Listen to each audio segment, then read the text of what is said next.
সমবায় ব্যাংকের 12,000 ভরি স্বর্ণের খোঁজ মিলছে না, স্থানীয় সরকার উপদেষ্টা। এবার হিজবুল্লাহর আরও 2 শীর্ষ নেতাকে হত্যা করল ইসরায়েল, নাসরুল্লাহর মরদেহ উদ্ধার।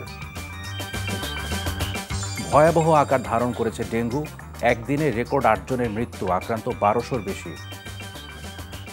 ক্রিকেটার হিসেবে সাকিব নিরাপত্তা পাবেন, রাজনৈতিক ক্ষোভের প্রশমন তাকেই করতে হবে, ক্রীড়া উপদেষ্টা।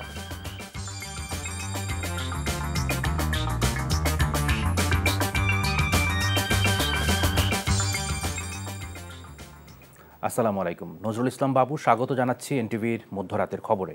ক্রাউন সিমেন্ট শিরোনাম দেখছিলেন, এবার পুরো খবর।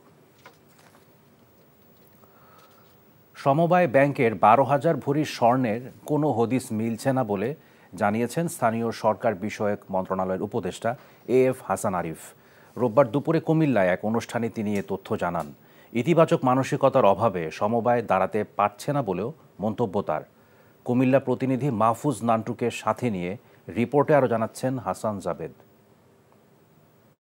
অবিভক্ত বাংলায় 1922 সালে প্রতিষ্ঠিত হয় সমবায় ব্যাংক। দেশ স্বাধীন হওয়ার পর যা বাংলাদেশ সমবায় ব্যাংক হিসেবে যাত্রা শুরু করে। ব্যাংকটির দীর্ঘ ইতিহাস থাকলেও দুর্নীতি এবং অনিয়মের কারণে খুঁড়িয়ে খুঁড়িয়ে চলছে। গত 18 সেপ্টেম্বর সমবায় ব্যাংকের 47তম বার্ষিক সাধারণ সভায় শেয়ার হোল্ডাররা অভিযোগ করেন, ব্যাংক থেকে কয়েকশো কোটি টাকা লুটপাট, নিয়োগ বাণিজ্য এবং 12,500 ভরি স্বর্ণ বিক্রি করে আত্মসাৎ করা হয়েছে। এজন্য ব্যাংকটির সাবেক সভাপতি মহিউদ্দিন মহিসহ জড়িতদের বিরুদ্ধে ব্যবস্থা নেওয়ার দাবি জানান তারা। এ সময় স্থানীয় সরকার মন্ত্রণালয়ের উপদেষ্টা এএফ হাসান আরিফ দোষীদের বিরুদ্ধে ব্যবস্থা নেওয়ার আশ্বাস দেন। 13 বছর একটা কমিটি চলছে, সেখানে আপনারা এসে করছেন, আপনারা কোনো ব্যবস্থা নেন নাই। শুধু এককভাবে অধিদপ্তরের পরিচালককে দোষ দিয়ে লাভ নেয়, তবে ওনার দায়িত্ব প্রধান ছিল। রোববার কুমিল্লায় পল্লী উন্নয়ন একাডেমি বার্ডের 57তম বার্ষিক পরিকল্পনা সম্মেলনে যোগ দিয়ে উপদেষ্টা এএফ হাসান আরিফ সমবায় ব্যাংক থেকে 12,000 ভরি স্বর্ণ খুঁজে পাওয়া যাচ্ছে না বলে জানান। সমবায়ও এই রুরাল ডেভেলপমেন্টেরই একটি অংশ। তার বর্তমান অবস্থা ভয়াবহ। সমবায় ব্যাংক, তো সেই সমবায় ব্যাংকের অবস্থা হচ্ছে 12,000 ভরি সোনা খোঁজ পাওয়া যাচ্ছে না। এই হচ্ছে সমবায় ব্যাংকের অবস্থা। সমবায় ব্যাংকের সম্পত্তি আছে, সেই সম্পত্তি বেদখল হয়ে আছে। তো তাহলে এটা হচ্ছে সমবায়ের একটা চিত্র। উপদেষ্টা বলেন, সমবায়ীরা শুধু কমিটি আর ক্ষমতায় যাওয়া নিয়ে ব্যস্ত থাকে, কি উন্নয়ন হলো সেটির দিকে তাদের লক্ষ্য নেই। কমিটি কারা গঠন করবে সেটা নিয়েই মারামারি, কামড়াকামড়ি এবং এটার মামলা গড়াতে গড়াতে সুপ্রিম কোর্টেও যায় এবং একটা বড় অংশ মামলা মোকদ্দমা হচ্ছে সমবায়ীদের মধ্যে। তাহলে তো সমবায়ের যে মূল দর্শক যে আমরা সকলে মিলে কাজটা করব, এখানে তো সকলে মিলে হচ্ছে না। কমিটিতে আমি যাব, এটাই হচ্ছে এখনকার সমবায়। এদিন সভায় বক্তারা সাম্প্রতিক সময়ে বাংলাদেশের পল্লী উন্নয়ন ও সমবায় ক্ষেত্রে বার্ড যেসব গবেষণা ও কার্যক্রম চালাচ্ছে তা সংক্ষেপে তুলে ধরেন। Hasan Javed, NTV news, Dhaka. শেখ হাসিনার ছেলে সজীব ওয়াজেদ জয়কে অপহরণ করে হত্যা ও ষড়যন্ত্রের অভিযোগে দায়ের করা মামলায় সাজাপ্রাপ্ত দৈনিক আমার দেশ পত্রিকার সম্পাদক মাহমুদুর রহমানকে কারাগারে পাঠানোর আদেশ দিয়েছেন আদালত। রোববার সকালে তিনি আদালতে আত্মসমর্পণ করলে ঢাকার অতিরিক্ত চিফ মেট্রোপলিটন ম্যাজিস্ট্রেট মাহবুবুল হক এই আদেশ দেন। একই সাথে কারাগারে তাকে ডিভিশন অনুমোদন করা হয়েছে। তামজিদ সুমনের রিপোর্ট। রোববার সকালে আত্মসমর্পণ করতে সিএমএম কোর্টে উপস্থিত হন দৈনিক আমার দেশ পত্রিকার সম্পাদক মাহমুদুর রহমান। সে সময় আদালত প্রাঙ্গণে তার ভক্ত সমর্থকরা হাজির হন। মাহমুদুর রহমানের উপস্থিতি ঘিরে কড়া নিরাপত্তা ব্যবস্থা ছিল আদালত চত্বরে। সকাল 11টায় এজলাসে হাজির হন তিনি। মিনিটখানিক শুনানির পর সজীব ওয়াজেদ জয়কে অপহরণ করে হত্যা ও ষড়যন্ত্র করার অভিযোগের মামলায় তাকে কারাগারে পাঠানোর নির্দেশ দেয় আদালত। আইনের বিধান অনুযায়ী 7 বছরের সাজাপ্রাপ্ত আসামির জামিন দেওয়ার এখতিয়ার সিএমএম আদালতের নেই। তাই কারাগারে গিয়ে হাইকোর্টে আপিল করে জামিন পেতে হবে মাহমুদুর রহমানকে। এই মামলার ঘটনাস্থল আমেরিকায়, সেইটাকে কারসাজি করে বাংলাদেশে ঘটনাস্থল দেখিয়ে সেই মামলা করেছেন এবং জনাব মাহমুদুর রহমান এবং শফিক রেহমানকে জেল দিয়েছে 5 বছরে। আজকে তিনি স্বেচ্ছায় আদালতে এসেছেন, তিনি জেলে যেতে চেয়েছেন, জামিন চান নাই। ওনার বিরুদ্ধে যেই মামলায় সাজা হয়েছে সেইটাই তিনি সারেন্ডার করেছেন। এখন তিনি জেলে গেছেন, বাকি মামলা অতি দ্রুত এই মামলা থেকে তিনি বেরিয়ে আসবেন। মাহমুদুর রহমানের আইনজীবী অভিযোগ করে বলেন, দৈনিক আমার দেশ পত্রিকার সম্পাদকের বিরুদ্ধে প্রত্যেকটি মামলাই ষড়যন্ত্রমূলক। আইনি লড়াইয়ের মাধ্যমে তাকে কারামুক্ত করা হবে বলেও জানান তিনি। জনাব মাহমুদুর রহমান জেলে গেছেন, তাকে যেন প্রথম শ্রেণীর মর্যাদা দেওয়া হয়। উনি আপিল করবেন, তারপর জেল থেকে বেরিয়ে আসবেন, সেটাই আমাদের প্রত্যাশা দ্রুততম সময়ের মধ্যে। যে মামলায় মাহমুদুর রহমান এবং শফিক রেহমানকে জেল দিয়েছে সেটা একটা প্রহসনের মামলা। যে বিচারক জেল দিয়েছে তিনি আদালত ফরিয়াদির পিছনে পিছনে হাঁটে, আপনারা দেখেছেন। আমাদের আপনাদের কাছে বক্তব্য হলো এই, সঠিক সত্যকে জাতির সামনে তুলে ধরুন। গত সরকারের আমলে বিচার ব্যবস্থা সরকারের পিছনে পিছনে হাঁটতো, এই দৃশ্য সেটাই প্রমাণ করে। এই মামলায় গত বছরের 17 আগস্ট ঢাকার অতিরিক্ত চিফ মেট্রোপলিটন ম্যাজিস্ট্রেট আসাদুজ্জামান নূরের আদালত মাহমুদুর রহমান ও সাংবাদিক শফিক রেহমান সহ 5 জনকে আলাদা 2 ধারায় 7 বছরের সশ্রম কারাদণ্ড দেয়। বিগত সরকারের আমলে সারা দেশে মাহমুদুর রহমানের বিরুদ্ধে 127টি মামলা হয়েছিল। Tamjid Suman, NTV news, Dhaka. স্বৈরাচার শেখ হাসিনা সরকারের সময় মিথ্যা মামলায় সাংবাদিক শফিক রেহমান ও আমেরিকা প্রবাসী ব্যবসায়ী মিজানুর রহমান ভূঁইয়ার সাজা 1 বছরের জন্য স্থগিত করেছে সরকার। রোববার স্বরাষ্ট্র মন্ত্রণালয়ের সুরক্ষা সেবা বিভাগের উপসচিব মোহাম্মদ আবু সাইদ মোল্লার সই করা এক প্রজ্ঞাপনে বলা হয়, শফিক রেহমান এবং মোহাম্মদ মিজানুর রহমান ভূঁইয়ার সাজা শর্ত সাপেক্ষে 1 বছরের জন্য স্থগিত করা হলো। গত বছরের 17 আগস্ট এ মামলায় সাংবাদিক শফিক রেহমান ও দৈনিক আমার দেশের ভারপ্রাপ্ত সম্পাদক মাহমুদুর রহমান সহ 5 জনকে 7 বছর করে কারাদণ্ড দেয় আদালত।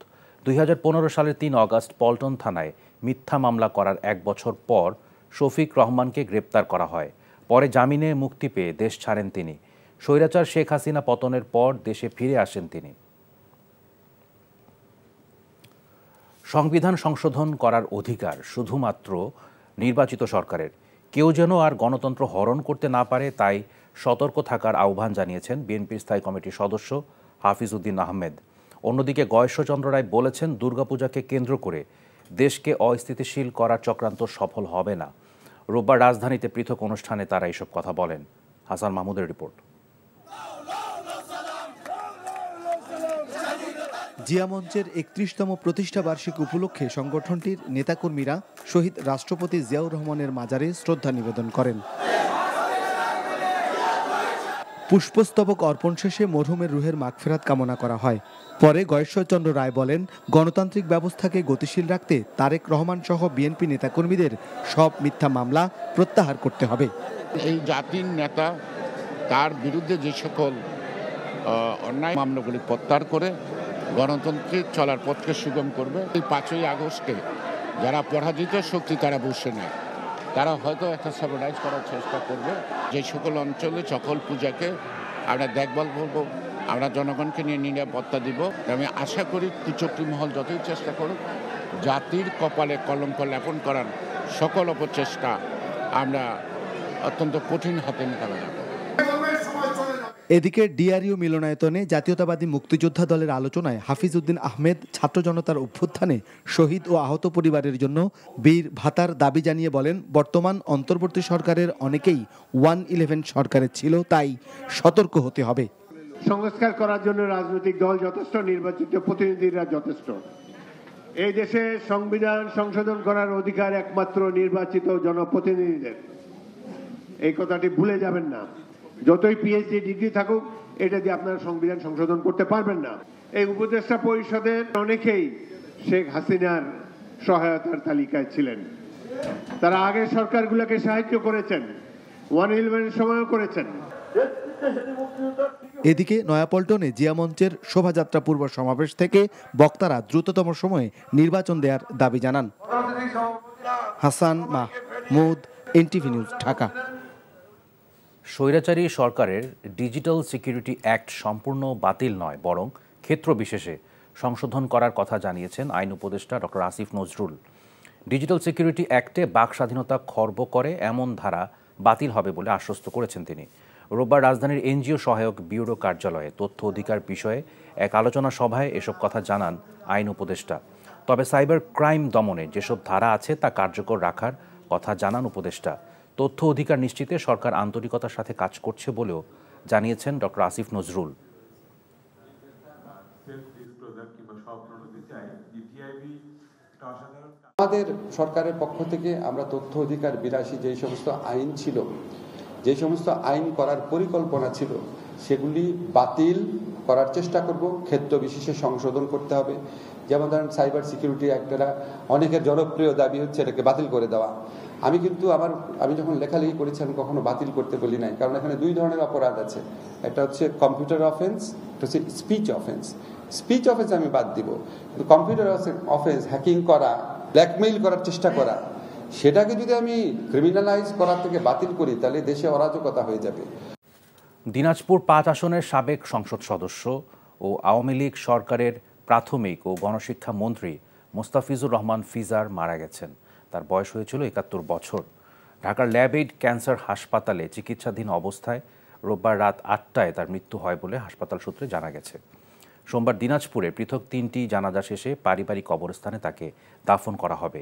দীর্ঘদিন থেকে ক্যান্সারে ভুগে এই রাজনীতিবিদ 22 সেপ্টেম্বর হাসপাতালে ভর্তি হয়েছিলেন। 1953 সালে জন্ম নেয়া মোস্তাফিজুর রহমান 7 নম্বর সেক্টরে মুক্তিযুদ্ধ করেছিলেন। দীর্ঘদিন থেকে দিনাজপুর জেলা আওয়ামী লীগের সভাপতির দায়িত্ব পালন করেন তিনি। আওয়ামী লীগের সংসদ সদস্য হিসেবে 8 বার তিনি সংসদ সদস্য হিসেবে নির্বাচিত হয়েছিলেন। বৈষম্য বিরোধী আন্দোলন চলাকালে ঢাকা বিশ্ববিদ্যালয় ক্যাম্পাসে সংগঠিত সহিংসতায় জড়িতদের চিহ্নিতকরণ ও শাস্তির ধরন নির্ধারণের জন্য 4 সদস্যের কমিটি গঠন করা হয়েছে। রোববার রাতে বিশ্ববিদ্যালয়ের ডেপুটি রেজিস্ট্রার স্বাক্ষরিত এক বিজ্ঞপ্তিতে এ তথ্য জানানো হয়েছে। এতে বলা হয় 15 জুলাই থেকে 5 আগস্ট পর্যন্ত ক্যাম্পাসে সব ধরনের সহিংসতার ঘটনায় জড়িতদের চিহ্নিত করে প্রশাসনিক ব্যবস্থা নেওয়া হবে। 4 সদস্যের এই কমিটিতে একজন আহ্বায়ক, 2 জন সদস্য ও একজনকে সচিব করা হয়েছে। এই কমিটিকে 30 কার্যদিবসের মধ্যে প্রতিবেদন দাখিল করার জন্য বলা হয়েছে বিজ্ঞপ্তিতে। জাহাঙ্গীরনগর বিশ্ববিদ্যালয়ে সাবেক উপাচার্য অধ্যাপক নুরুল আলম ও অধ্যাপক শরীফ এনামুল কবির সহ 214 জনের বিরুদ্ধে বিস্ফোরক দ্রব্য আইনে মামলা হয়েছে। রোববার বিশ্ববিদ্যালয়ের শিক্ষার্থী সাজ্জাদুল ইসলাম বাদী হয়ে আশুলিয়া থানায় মামলাটি করেন। অভিযুক্তদের বিরুদ্ধে বেআইনিভাবে আটক, হত্যার উদ্দেশ্যে মারপিট করে গুরুতর জখম ও হুমকি দেয়া সহ ককটেল ও পেট্রোল বোমার বিস্ফোরণ ঘটিয়ে আতঙ্ক সৃষ্টির অভিযোগ আনা হয়েছে। 15 জুলাই সন্ধ্যায় উপাচার্যের বাসভবনের সামনে ভাড়াটে সন্ত্রাসীদের নিয়ে আন্দোলনরত শিক্ষার্থীদের উপর অতর্কিত হামলা চালায় ছাত্রলীগ। এতে মামলার বাদীসহ আন্দোলনকারীদের অনেকে গুরুতর জখম হন। কারামুক্ত শীর্ষ সন্ত্রাসীরা নতুন কোনো অপরাধে জড়ালে তদন্ত করে ব্যবস্থা নেওয়া হবে বলে জানিয়েছেন ডিএমপি কমিশনার মাইনুল হাসান। রোববার সকালে পল্টনে Bangladesh crime reporters association CRAB আয়োজিত ওয়ালটন ক্র্যাব ক্রীড়া উৎসব 2024 ফুটবল খেলার উদ্বোধনী অনুষ্ঠানে অংশ নিয়ে তিনি একথা বলেন এখনও যেসব পুলিশ সদস্য কর্মস্থলে যোগ দেয়নি তাদের বিরুদ্ধে ব্যবস্থা নেওয়ার প্রক্রিয়া শুরু হয়েছে। কমিশনার মাইনুল হাসান জানান, মাদক, সন্ত্রাস ও অস্ত্রধারীদের বিরুদ্ধে অভিযান চলছে। রাজধানীর আইন শৃঙ্খলা পরিস্থিতি উন্নয়নে পুলিশ নতুন উদ্যমে কাজ শুরু করেছে বলেও জানান কমিশনার। আগামী বছর কম খরচে বাংলাদেশি মুসল্লিরা 2 প্যাকেজে হজ আদায় করতে পারবেন বলে জানিয়েছেন ধর্ম উপদেষ্টা ডক্টর আফম খালিদ হোসেন। এনটিভি মক্কা প্রতিনিধি কামাল পারভেজ অভি জানান, মক্কায় বাংলাদেশ হজ অফিসে প্রবাসী সাংবাদিকদের সাথে মত বিনিময়কালে এই কথা বলেন সৌদি আরব সফররত ধর্ম উপদেষ্টা। হজ যাত্রীদের খরচ কমানোর বিষয়ে পদক্ষেপের অংশ হিসেবে সৌদি হজ ও ওমরা মন্ত্রীর সাথে ধর্ম উপদেষ্টার বৈঠকের কথা রয়েছে। বৈঠকে সমুদ্র পথে হজযাত্রী পাঠানোর জন্য সৌদি সরকারকে অনুরোধ করা হবে বলে জানান তিনি। আমাদের কমাবার ক্ষেত্রটা হচ্ছে বিমান, ঘর ভাড়াতেও যদি আমরা একটা অংশ কমাতে পারি, বিমানের ভাড়াও যদি আমরা কমাতে পারি, তারপরে আর ছোটোখাটো যেগুলো বললাম এনবিআর এবং বেসামরিক বিমান চলাচল কর্তৃপক্ষ, এগুলো যদি কমাতে পারি, অথবা বিমানের আমরা লিস্ট নেব কোন কোন খাতে কত, তো সব মিলিয়ে আমরা আশা করছি আমরা একটা অংশ কমাতে পারবো। সম্মানিত হাজী সাহেবানদের একটা ভুল ধারণা আছে যে ওনাদের টাকা নিয়ে মন্ত্রণালয় বেশি লোক পাঠায়, এ ধারণাটা সত্য নয়। 1 অক্টোবর থেকে আইন ও বিচার বিভাগ সংস্কার সংক্রান্ত কমিটি কাজ শুরু করবে। জাতীয় সংসদের সাচিবিক কাজ করার জন্য একটি রুম বরাদ্দ দেওয়া হয়েছে বলে জানান আইন সচিব মোহাম্মদ গোলাম রব্বানী। তিনি জানান, অন্য সংস্কার কমিটিগুলো জনপ্রশাসন থেকে অফিস বরাদ্দ নিয়ে কাজ শুরু করবে। বিচার বিভাগ সংস্কার কমিশনের যিনি সাচিবিক দায়িত্ব পালন করবেন তিনি একজন বিচার বিভাগীয় কর্মকর্তাই হবেন, এটা আইন মন্ত্রণালয় থেকে আমরা নির্ধারণ করে দিচ্ছি। আর অন্য যে 5টি সংস্কার কমিশন সেটা নিজ নিজ অ্যারেঞ্জমেন্টে জনপ্রশাসন থেকে ওনারা নির্ধারণ করে দিচ্ছেন। খাগড়াছড়ির দীঘিনালা ও স্বনির্ভর এলাকা এবং রাঙামাটিতে পাহাড়িদের উপর হামলা ও সহিংসতার ঘটনা নিয়ে জাতিসংঘের অংশগ্রহণ ও তত্ত্বাবধানে তদন্ত করে দোষীদের বিরুদ্ধে ব্যবস্থা নেওয়ার দাবি জানিয়েছেন হামলায় ক্ষতিগ্রস্ত ব্যক্তিরা। রোববার সকালে জাতীয় প্রেস ক্লাবে সংবাদ সম্মেলন করে তারা এই দাবি জানান। তদন্ত করে ক্ষতির পরিমাণ নির্ণয় করে ক্ষতিগ্রস্ত পরিবারগুলোকে পর্যাপ্ত ক্ষতিপূরণ দেওয়ার দাবিও জানান তারা। এছাড়া এখনও যারা হাসপাতালে চিকিৎসাধীন রয়েছে তাদের চিকিৎসার দায়িত্ব নিতে সরকারের প্রতি আহ্বান জানানো হয়েছে। বিএনপির ভারপ্রাপ্ত চেয়ারম্যান তারেক রহমানের নির্দেশে ছাত্র জনতার আন্দোলনে নিহত নাটোরের 3 পরিবারকে আর্থিক অনুদান প্রদান করা হয়েছে। আমরা বিএনপি পরিবারের পক্ষ থেকে রোববার বিকেলে নাটোরের সিংড়া উপজেলার বাবাল গ্রামে আনুষ্ঠানিকভাবে ঢাকার সাভার ও বাইপাইলে নিহত সিংড়ার 3 শহীদের পরিবারের মাঝে আর্থিক অনুদান তুলে দেওয়া হয়। অনুষ্ঠানে প্রধান অতিথি ছিলেন বিএনপির কেন্দ্রীয় নেতা রুহুল কুদ্দুস তালুকদার দুলু। এ সময় উপস্থিত ছিলেন বিএনপির জাতীয় নির্বাহী কমিটির সদস্য কাজী গোলাম মোর্শেদ, আমরা বিএনপি পরিবারের উপদেষ্টা আতিকুর রহমান রুমন।